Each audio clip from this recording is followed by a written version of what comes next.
All right, all right. I just love that. We're getting going here. Happy Ooh, everyone. All right. What a We've baller got the man, the myth, the legend, Randy Byrd in the house. Randy, how you doing? I'm doing amazing. If I was any better, I'd be you, Tom. Oh man, I love it. I love it. Well, if there's probably only one of you that have not heard of Randy Byrd, so that one person that needs to know, Randy has been in real estate for over 18 years. He's been in construction, general contractor, 28 years. He's had a huge team, runs multi-offices. EXP has a huge organization, plus a Tom Ferry coach for 7 years. So what we're going to talk about today is some nuggets, some nuts and bolts. Thanks for your feedback. One of our listeners wanted some nuts and bolts, so we're going to give it to you, some 2021 nuggets that you can take and run. So Randy, I'm going to let you take it from there. If I was a brand new agent starting on your team or getting things going, what do I do? Wow. What a great way to start. And just for clarity, I was Tom Ferry coach for 4 years. I've been coaching for 7. I just want to be completely clear. But, I get that question a lot, Tom. What do I do if I'm a brand new agent and I want to enter this amazing world of real estate, and you look at agents like yourself that have closed 7,000 transactions, number one in the world for Keller Williams, not once, but 7 times. And I give you a massive amount of gratitude and appreciation to that. But as a new agent, our eyes are just this big and we're running to conquer the world, but we don't know where to start mostly, or the agents don't know where to start. So I think a couple of nuggets that would be really valuable for the listeners today. By the way, if they're doing 10, 12, 15 transactions, probably the same advice, just scaling it and fine tuning it and refining it a little bit. But number one is your circle of influence. And matter of fact, we're going to talk about the 4 pillars of real estate today. And this is the first pillar in that. So one of the very first things you could do, it could be on a yellow pad of paper, is list everybody that you could call, email, text, message that would know you. So what that looks like is anybody that's in your Facebook groups, anybody that's in your social media, anybody in your cell phone, anybody that you can remember, every from high school all the way to churches and civic organizations. Make that list. The average agent knows 200 people, but they don't know those people until they take the purposeful time to try and lay that out in a list. So number one, go through the list. And, I tell people all the time, Tom, the list could say Billy at the dry cleaner, and that's all you have for now. That's okay. At least put Billy down. And then later we'll find out what Billy's last name is and then get his email and phone number and start refining our contact list. But number one is make that list. And then number 2, refine that list. Number 3, contact that list, especially if you've aligned with a new real estate company, for instance. A lot of movement in the industry right now, a lot of things going on with COVID. If you're changing companies or if you're reinventing your business model or company and just wanting to scale it up, this is a great time to take that moment to say, hey, I'd love to send you my business card. What's your correct address? What's your correct email and phone number? Fine tune your contacts and then get them that business card, maybe a few. Don't need to send 20, but 2 or 3. And then just, again, put them in a plan that allows you to have some systematic follow-up with them. And that is your greatest source of business. Typically comes from that database, that SOI, we call it sphere of influence, DB for database. And then this is your circle of friends, the people that know and trust and like you already. That's the single greatest thing we can do. And now with COVID, and my heart goes out to everybody that might be, affected or suffering from COVID and the pandemic of 2020. There's a lot of noise in the space right now. And so if they could take this time and say they're just reemerging and wanting to crush 2021, take that one little contact nugget and roll it into your database at a high level, and then go through and contact everybody in there and just have a short conversation. How are you doing? How's the family? Is there anything I could do for you? Do you have any real estate questions? And if you want to, you can end it with, if you're thinking about buying, selling, or investing in real estate in 2021, please think of me. I'd be happy to help you with that.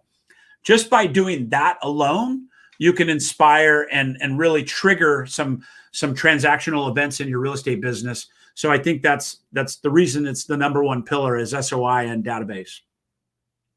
That's awesome.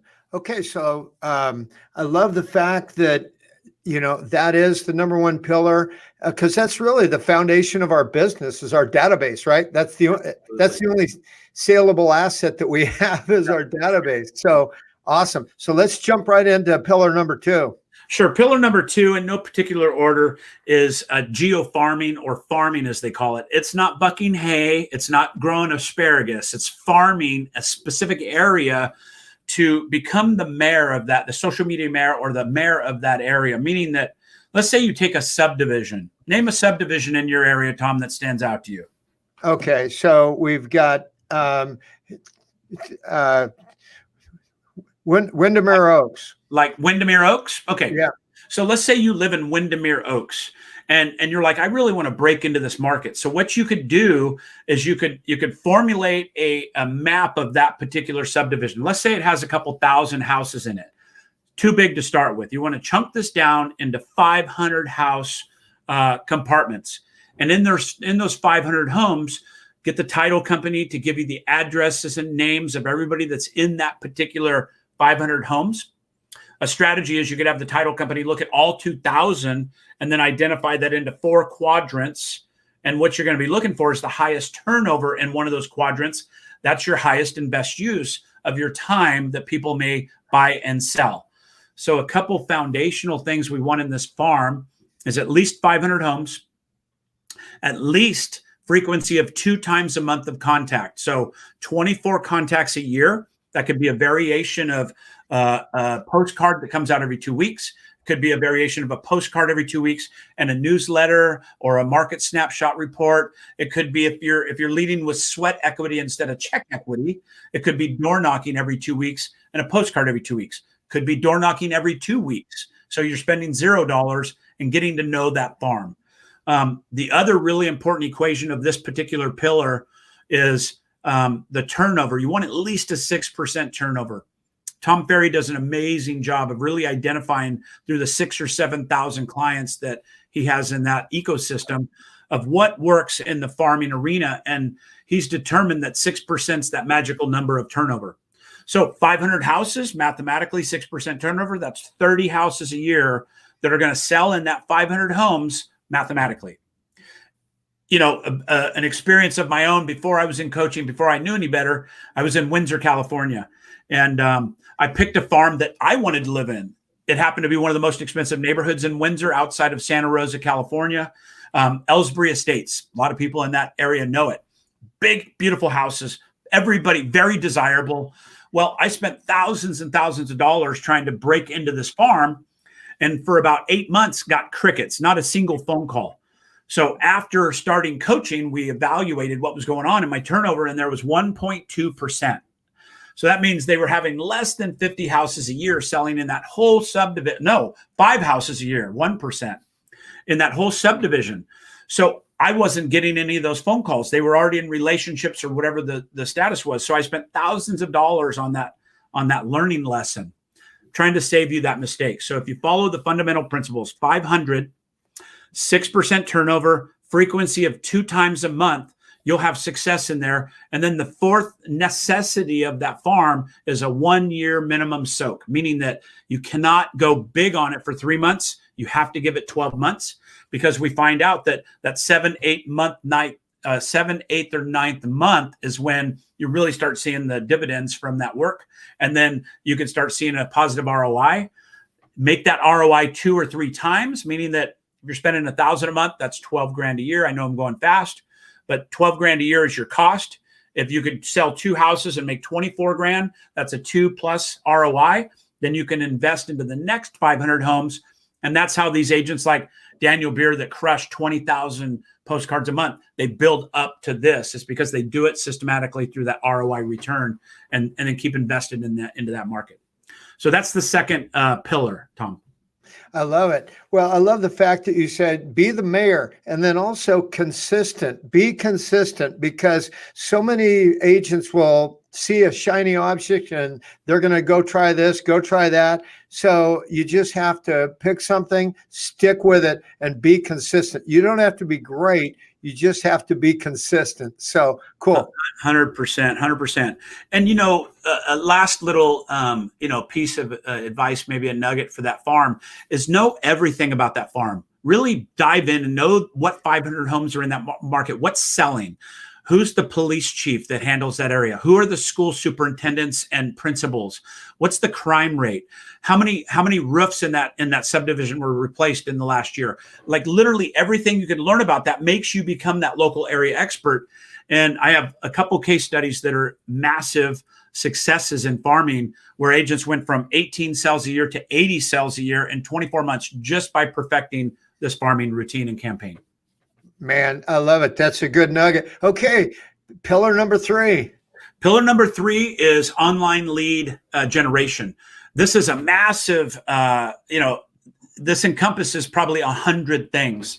So it's too big to talk about specifically and granularly. But if you look at it from a global perspective, kind of a 30,000 foot elevation view, it's everything that you can do in an online fashion to bring leads in. The big ones we all know about: Zillow, Realtor.com, Commissions Inc., Boomtown, KV Core, all the systems that will provide leads for you into your system.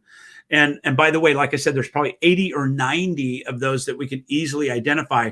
But online lead generation is a pillar of your business, to where if you balance your pillars out, and we're going to talk about all 4 in a minute, but if you contribute 25% of your time into each one of those pillars, not only will you have a well-balanced engine in your real estate business, you'll also be, you'll be less susceptible to disruption when the market shifts.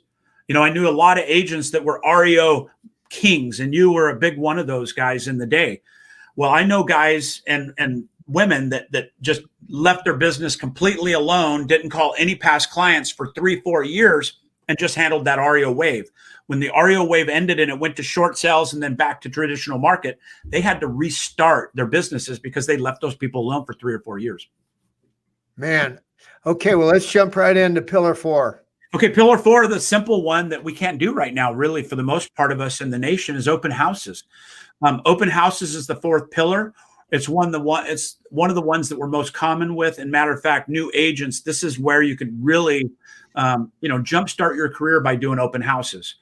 Couple strategies. Number 1 is, if you don't have any listings, you can't do any open houses. So partner with local agents, either in your office or in your market, and ask them if you can do an open house.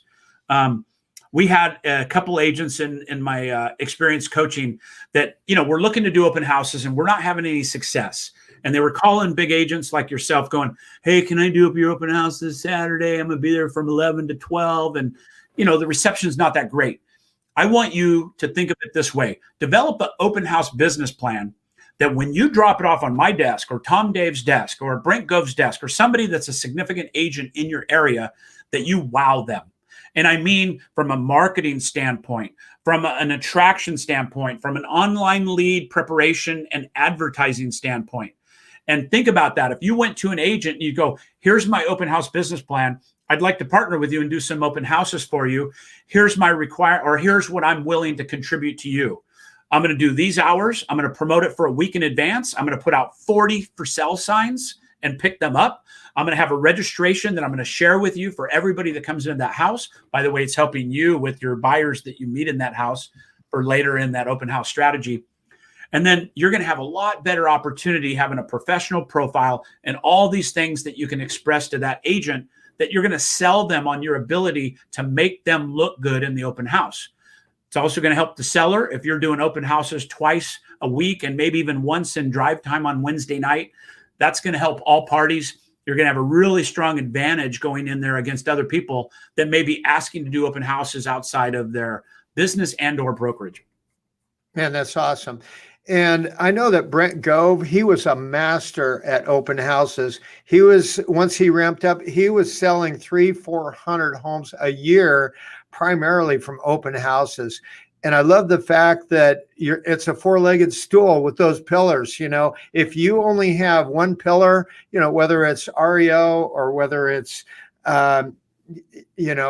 online lead gen or even really database, then your business will ebb and flow when the things shift. So that's awesome. Well, let's talk. We've got one of our listeners wants to talk a little bit about social media. So Sure. What recommendations do you have there? Wow, social media is such a big topic because right now, social media, everybody's on it. Sometimes we're on it too much, right? There's timers now to watch how much we're on social media, and it's staggering sometimes when we look at that. We could spend 4 or 5, 6 hours in social media in some capacity. And the fact that our iPhones track that now, I frankly don't like, because it's reality when you look at it. But there are strategies, and let's face it, we're salespeople. As a salesperson, we want to present ourselves in a way that is going to be a personal brand. And to me, social media is nothing more than a personal brand. I did a couple quick TikToks and social profiles this morning about that particular subject on Instagram. But basically, number one, you have your personal brand. And where most people make mistakes, and I want to review my notes on this, but most people make common mistakes in social media and their profiles is poorly written profiles, incomplete or outdated profiles, wrong companies, pictures that are from high school, whatever it may be, unprofessional photos or no photo at all. Critical mistake.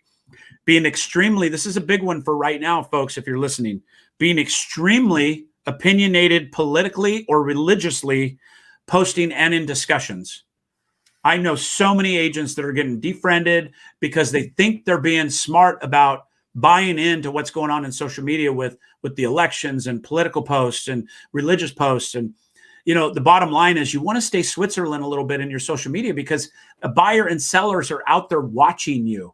And when you post that, if my friends don't believe in this, you're really not my friend. Well, you just alienated 50% of your potential customers. You should be Switzerland, in my humble opinion. We're seeing it more than ever right now. And then last, TMI. Don't post too much information about your personal issues. Again, I'm going to be cautious that I don't out this person that is one of my friends that I've been watching an unfortunate series of events in her personal life right now. But I know every piece of the dirty laundry from social media.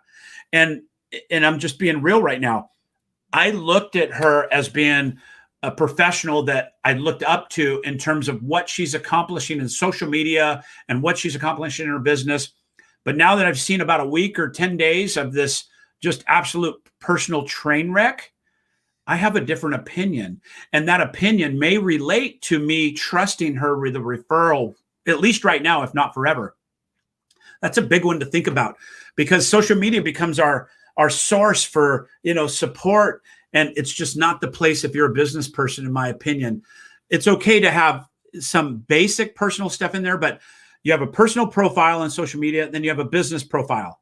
Certainly don't put any personal stuff like that in your business profiles, but our personal profiles now have become where our clients are as well. It's not just 50 of our closest friends. We have 5,000 people like I do in my personal page. Those really aren't truly friends. That's an experience of building a brand and exposing yourself to other opportunities within the social media piece. So that's number one in the social media. Do you want me to run through maybe the 4 of them? Yeah, why don't you hit all 4? I know I'm going fast, Tom, so slow me down if you want to, but Oh, good, man. I did just get off a couple powerful phone calls this morning, a couple powerful trainings. I'm fired up. It's Friday. It's the beginning of 2021. And I mean, optimism and hope is through the roof. But so number 2, headshot. Seems simple, but really have a current headshot. I'm even guilty. I really like my headshot that's like 7 years old. I don't want a new one because I don't look as good as that. But the reality is they see you every day in social media anyway. Have something that's representative of you right now. And I put down a couple notes for myself. Professional headshot with all your profiles being congruent, right? So Facebook, Instagram, everything with the same headshot. If you use a tagline like mine, Coach Randy Byrd, it's in every profile the same. So they could be found, Instagram, LinkedIn, everything should have some continuity. Professional means leaving out your cat, your kids, your vacation, your college buddies, your beer drinking, your sunglasses, crossing your arms, silly, fun poses. all done it. I'm guilty of it. But the reality is that personal profile picture is our identity, is our brand. So the headshot could be really, really valuable. That's number 2. Number 3 is your bio. And if I'm going fast, just go back and listen to this again. If you need, get some nuggets and write some stuff down. But number 3 is your bio. Really writing a perfect summary that connects you and your reader through thoughtfulness and effort, meaning that your story should make people want to meet you, right? Should be intriguing and inviting to them wanting to get to know you more. And that's a little bit of mystery could be in that bio, but you want to highlight, I know for me, the real estate industry is full of ego, and, sometimes our resumes are so long, it looks like the holy scripts, it's just 20 pages long. But the bottom line is really focusing on a well-written, a compelling, and a truthful statement that makes it conversational for people to want to meet you, that identifies who you are, what you're about, and what your values are. And frankly, it's okay to have specific values, and that's your identity, and stand tall with that. But you want to make sure that continuity resides within your bio, that really is a clear picture of who you are. And ultimately, you're trying to build one thing. You're trying to build trust. That bio, the picture, all these things are building trust in you as a salesperson. So then you can, move through the idea of continuing that social relationship into a real relationship, and then a transactional relationship. And then lastly, but not least, is your contact information. Privacy, forget about privacy. I have so many clients that we struggle with this, that they're like, I don't want my cell phone on Instagram. I don't want people knowing too much. My email, they could spam me. Listen, you're a real estate agent. I can find your information in 3 minutes, period, end of story. It's just everybody can. So get over that you have to try and be too private. You're a salesperson, whether you're selling cars, couches, or real estate. We're selling things. We have to be available. A perfect profile. All these things are not going to work if they have to click a link to go to Instagram to connect with you, and then fill out a form to get a hold of you with an email. I think that's a critical mistake. A lot of agents still use the forms to be able to have to get through the channels and the guardians to get to you.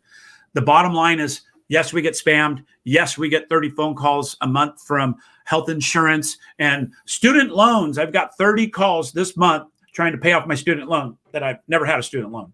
But the bottom line is, that's part of business. My cell number is on Instagram. It's on Facebook. It's wide open in the world. And people often say, how do you manage that? You just do. The one client that needs to get a hold of you, we need that to be in a transparent sense. So get over the privacy concerns and really put yourself out there. And there's tools that you can use to mitigate some of the cold calls and some of the spam calls, spam filters, email filters, all this stuff. But if you're a professional, here's the things that drive me crazy. I'm just going to be honest with you. A voicemail that's full. 3 today. Today, I called agents for different needs. One of them was their birthday, and their voicemail is full. That's a no-no in business, guys. And then the other one is when you email somebody and it comes back saying, I have a filter. You have to go through these 5 steps to reach me. Well, if I'm calling you for a referral, I'm just clicking next, and I'm going to the next agent that's available to help me. So that kind of rolls into that privacy piece. But I know I'm blowing off, probably a lot of people out of the water here, but that's the 4 things that I think are the top priorities in the social media side. Well, that's awesome. And the one thing that I wrote down that is extremely important is trust, because that's all we really are creating is trust. We want people to know us, trust us, and like us, and create that relationship. So, hey, Randy, I know you've got to jump to another call. Thank you so much. It was great spending some time with you. So have a great day. Have a great weekend, everyone. And if anyone, hey, Randy, if anyone needs to reach out, how do they get a hold of you? Any of my profiles, Coach Randy Byrd, YouTube, Facebook, Instagram, all that. And then, like I said, if you want to reach me, 541-570-5777 is my cell number. It's out there. Is your voicemail full? My voicemail's not full. It might be after your show because the amount of listeners you have, I might have to check my voicemail every 3 minutes, but it is not full. It will never be full. And I'm welcoming your calls. All right. Okay, Randy. Hey, thanks everybody. Have a great weekend, and we'll see you soon. Thanks for having me. Hey, go crush 2021, everybody. Tom, you're crushing it. Thank you for having me on the show, and I appreciate you, brother. All right. Have a great day, my friend. Yeah. Bye.